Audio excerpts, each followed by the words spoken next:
10 million pesos reward ng DILG versus Kibuloy, tinapatan ng 20 million pesos ng Kingdom of Jesus Christ.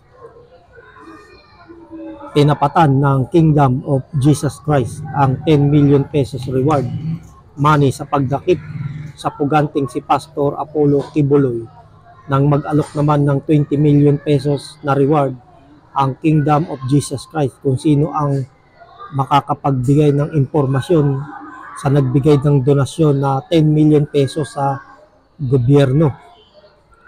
Ayon sa legal counsel ni Kibuloy na si Attorney Israelito Torion, na nais ng Kingdom of Jesus Christ na malaman kung sino ang nasa likod ng pagbibigay ng 10 million pesos kay DILG Secretary Benhur Abalos.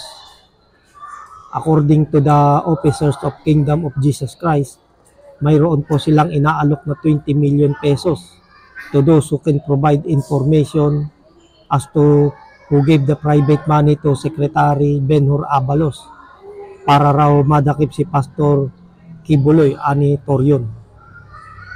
Sinabi ni Torion na illegal umano ang pagtanggap ng pera mula sa pribadong tao na nasa ilalim ng Republic Act 6713, Section 70, kung saan malinaw na ipinagbabawal ang pagtanggap ng mga public officials ng kung anumang pera mula sa pribadong tao.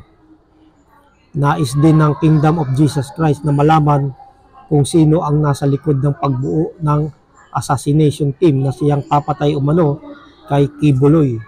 Ang nasabing halaga ay mula sa iba't ibang miyembro nila sa buong mundo.